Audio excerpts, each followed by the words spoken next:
Hello mga mahal ko, mag-share ako ng aking ampalaya kong salad. Ayan, ang aking sangkap ay mayroon akong large na onion na white at red at saka tomato, kamatis. Ayan, at meron tayong 1 kalamansi. Tapos paminta, salt and black pepper mixed together. Meron tayong century tuna.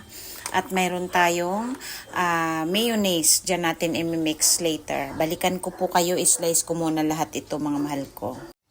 Na-slice na mga mahal ko, lagyan muna natin ng salt. Parang i-steam natin yung salt dito ng mga 2 to 3 minutes and then hugasan ulit natin po yan.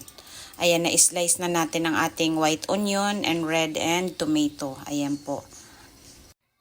Mga mahal ko, ayan, lumambot na po siya. Hindi ko siya pipigaan. Akin lang siyang huhugasan. Kayang-kaya ko naman yung bitterness niya, yung kanyang pait. Pero hindi naman siya ganun kapait.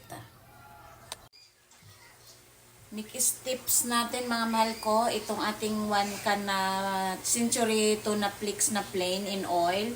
Ilagay natin dyan. Atin po itong lulutuin. Walang anumang sahog ha. Tutuyuin lang natin yung sabaw at kailangan talaga po ay maluto. Pero kung deal nyo naman yung kumakain ng hilaw na in can, it's up to you mga mahal ko. Ako ay just share my idea lang po. Ayan mga mahal ko. Balikan natin mamaya-maya. Ayan mga mahal ko, habang niluluto natin ang ating century, ayan na po siya. Basta antayin lang natin siyang matuyuan ng sabaw. Ayan po. Imimix na natin itong ating mga sangkap, ang ating 1 tomato, at ang ating red onion, at ang ating white. Ayan, imix na natin siya. Nakikita nyo po ba? Urong natin dito. At ito naman po ang ating ampalaya. Ayan po. Ihalo na rin natin. Nahugasan ko na po yan ng maigi mga mahal ko. Pwede nyong pigaan to remove the water. Tapos maglagay siguro tayo ng half spoon na salt and black pepper po. Ayan. Ayan mga mahal ko. At ayan na siya mga mahal ko. Dry na. Pero i-off na natin yan. I-cool down muna natin siya. For the moment, maglalagay muna ako ng parang natabing ang ating camera.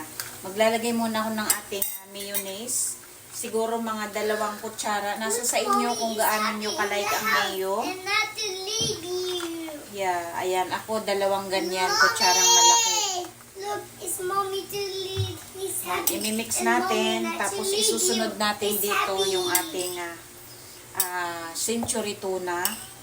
At ipiga na rin po natin itong ating 1 na kalamansi. Ayan mga mahal ko. Dahil wala akong lemon. Pero same lang naman. Asim lang naman ang ating kailangan dyan. Ayan. Wait lang po. Ayan, sorry mga mahal ko, di ko na natiis, inilitrik panan ko na para lumamig siya. Ilagay na siya ng ganyan, ang ating century. Ilagay na natin at i-mix lang natin ng ganito mga mahal ko. Tapos kung nakukulangan kayo sa alat, nasa sa inyo po yan, lagyan nyo po. At if you want more mayonnaise, you can add also. Depende lang po yan sa prescription nyo. Ayan, kasi talaga namang masarap ang ating mayonnaise mga mahal ko. Tikman muna natin. I hope na magustuhan nyo itong ating kakaibang ampalaya recipe na salad. Ayan. My God. Ang sarap mga mahal ko. Try nyo po ito mga mahal ko. As in, magugustuhan nyo. Promise. I love you all. Thank you for watching. Ampalaya salad.